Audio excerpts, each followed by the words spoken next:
Hello friends, let's rapid revise the memory hierarchy design. Okay, so uh, what is basically memory hierarchy design is an enhancement technique in the computer used to minimize the accessing time of the memory system. Okay, accessing time we have to minimize. So in order to accomplish that, we are using the memory hierarchy design. Okay, like that. So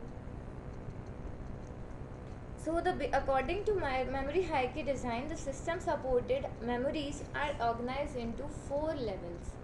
Okay, so the 4 levels are, first of all, registers.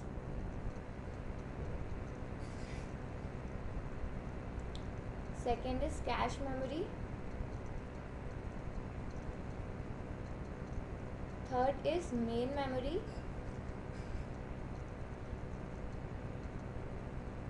And fourth is secondary memory.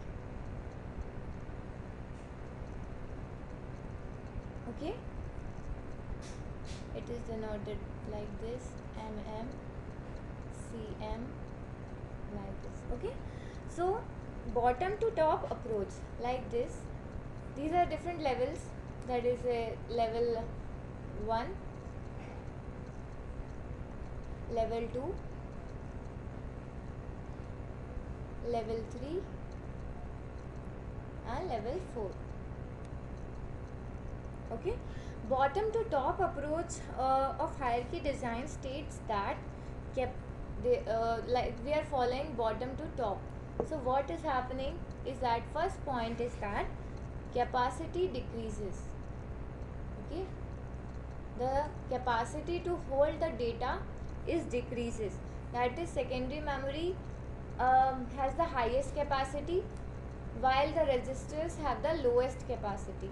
Okay, as we can see, we are saving huge amount of data in a hard disk compared to our RAM, as compared to our cache memory, and registers are the least capacity memory design. Okay, and then second is what? Access time decreases. Access time is also decreases. Suppose the time to access the secondary memory is the largest. Okay, time to access the registers is the least. Okay, it takes very less time to access the data from registers, as they are inbuilt in the CPU itself. Okay, similarly, for cache memory there will be some more access time, but less as compared to main memory. And main memory takes more time than cache memory, but less time than secondary memory. And secondary memory takes the largest time to access one word from the memory.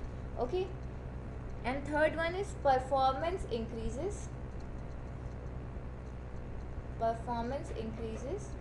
Okay, performance, we can say performance is inversely proportional to the execution time.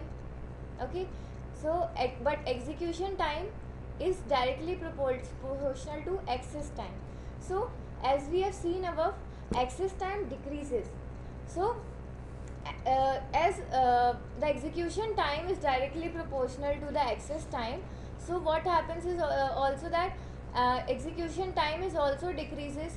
So as performance is inversely proportional to the execution time, then what happens is that performance is also inversely proportional to access time. So it is the opposite of access time.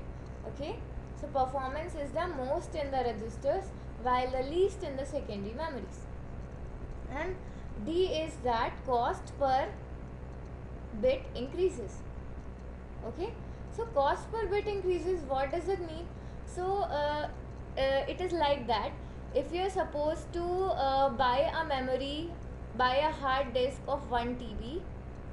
Okay, so you will it will cost about 4,000 to 5,000 rupees. Okay, like that. But you cannot take such a lot memory in the registers. Okay, for that you have to spend crores. in that. Okay, so that's like an example of the cost per bit increases. And the fifth one is that it is expensive hota jayega when we go upwards. Okay, that's the same as D part. Okay, like that. So secondary memory is the least costly, that is cheap, and the registers are the most expensive one, as it is inbuilt in the CPUs. Okay, registers are the part of the CPU, like that we can see. Okay, so this is the end of the memory hierarchy design. Thank you.